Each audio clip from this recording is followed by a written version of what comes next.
একটু খেয়ে আমাকে বলো কেমন হয়েছে। এখানে সামান্য অল্প একটু পটলগুলো সরু সরু করে কেটে ভেজে নিয়েছি, হালকা আলুটাও ভাজা, মাছটাও ভাজা। আর এখানে এই যে মশলাটা আমি রেডি করে রেখে দিয়েছি, আদা, টমেটো, কাঁচা লঙ্কা।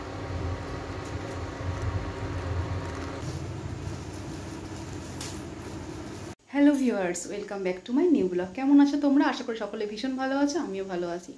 এখন বাজে রাত 8টা, ব্লগটা এখান থেকেই স্টার্ট করলাম। আজকে বানাবো আমি ঘুগনি ফুচকা। সেটা কী করে বানাই তোমরা ভিডিওটা দেখতে থাকো স্কিপ না করে।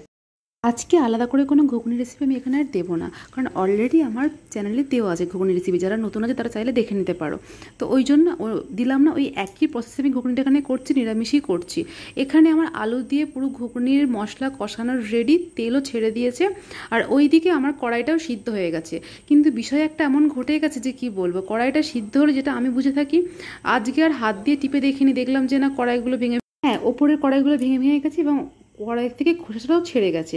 বাট যখন কড়ার মধ্যে দিলাম দেখলাম যে নিচের কড়াইগুলো একদম সিদ্ধই হয়নি, উপরেরগুলো যে নিচের কড়াইগুলো সিদ্ধ হয়নি। তো এমনটা কেন হলো সত্যি আমি জানি না, বুঝতেও পারিনি। জন্য মা বলে তুমি এক কাজ করো, সব মশলার সঙ্গে ভালো করে মিশিয়ে নাও আর পরিমতন জল দিয়ে কুকারে দিয়ে দাও, ব্যাস তাহলেই হয়ে যাবে। চলো এটাকে বসিয়ে দিই, এদিকে ফুচকাগুলো ভেজে নিই। তো এখানে আমার মোটামুটি সব ফুচকাগুলো ভেজে নিয়েছি, বেশি করিনি, অল্পটুকুই। আর দুঃখের বিষয়, এত মনটা খারাপ হয়ে গেল ভিডিওটা করার সময়।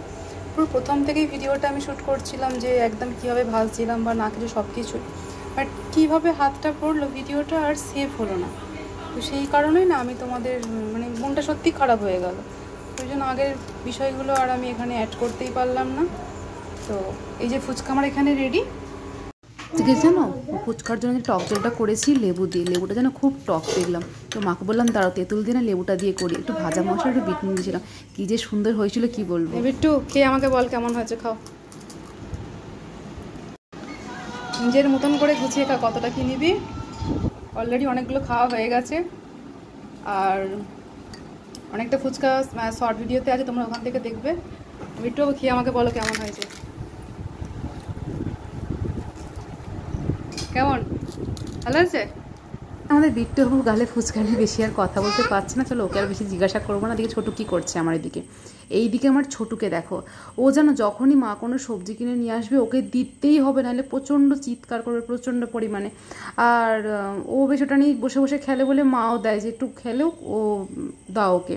আর সেইগুলো নিয়ে সর্বস্ব যেন বার করবে, ছুড়বে, এই সব করবে। মা বলে ঠিক আছে দাও, বাড়ির মধ্যেই থাকবো, তো সেগুলো করবেই, সেই করছে। Good morning viewers. আজকে আর সকাল সকাল অতটা সকালে উঠতে পারিনি, আজকে ঘুম থেকে উঠতে আমার দেরি হয়ে গেছিলো, ওই জন্য মা ওদেরকে খাবারটা করে দিয়েছে। আর মা আজকে বানিয়েছে ডিম আলু কষা, ভাই নিয়ে গেছে ভাত, আর মিস্টার পাল নিয়ে রুটি। তো এই করেছে মা আজকে খাবার। তো আমার উঠতে একটু লেট হয়ে গেছিলো, তো আমি ওটা চাটাগুলো করে দিলাম বা সেইটুকু। তো ওইদিকে কাজটা ছেড়ে মিস্টার পালও বেরিয়ে গেল। চলো তোমাদেরকে বাইরে ওইটাকে একটু দেখাবো। আর অপূর্ব এই দৃশ্য, একদম ঝোড়ো হাওয়া, সুন্দর। আমার জন্য তো খুবই ভালো, কিন্তু যারা বাইরে বেরোবে তাদের জন্য খুবই মানে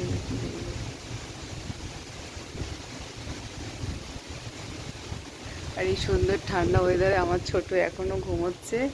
ওর এই যে এখন বাজে 9টা বেজে গেছে। দেখো আমি এখানে চলে এসেছি বিহানের খাবারটা করার জন্য। এখানে প্রথমেই দুধটা গরম করে নিচ্ছি, ওকে একটু ইসাম খাওয়াবো সকালবেলা।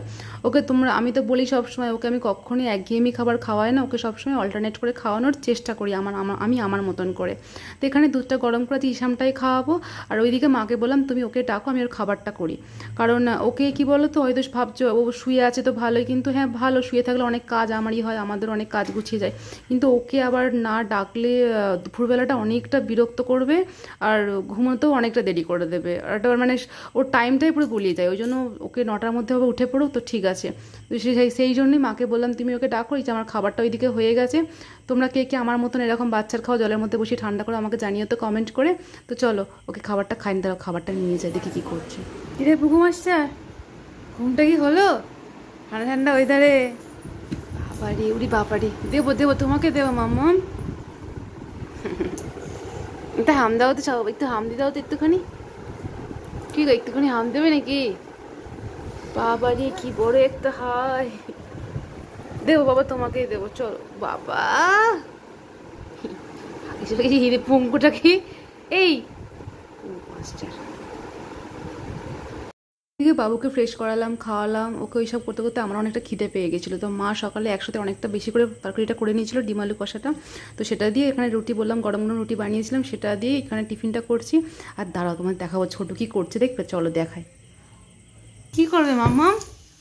এ বাবা, কি করছো? ওরে বাবা রে, কি? এই যে ঝাড়ুটা নেবে হাতে, আর এই খাটের তলে একটা করে বল ঢোকাবে, আর বার করে, এটা হলো সব থেকে প্রিয় খেলা। ধপাস করে শুয়ে পড়বে আর সব বার করবে। কি করছো, কি করছো?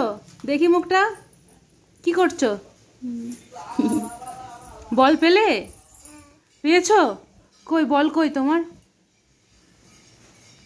মামা বল কই? কি হচ্ছে?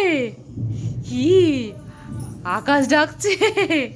ও কেমন করে আকাশ ডাকে? হাই।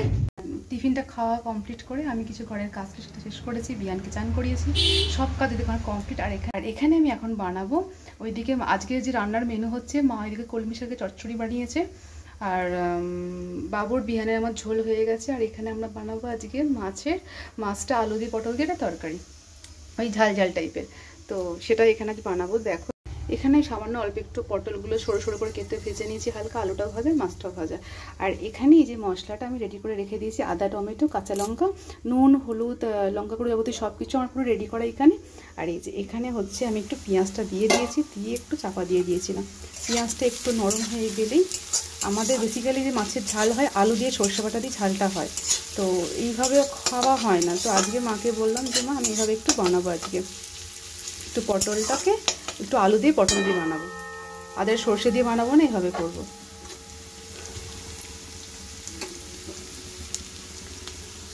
দেখো এখানে মাছের ঝালের সুন্দর করে মশলা আমার এখানে কষানো হয়ে গেছে।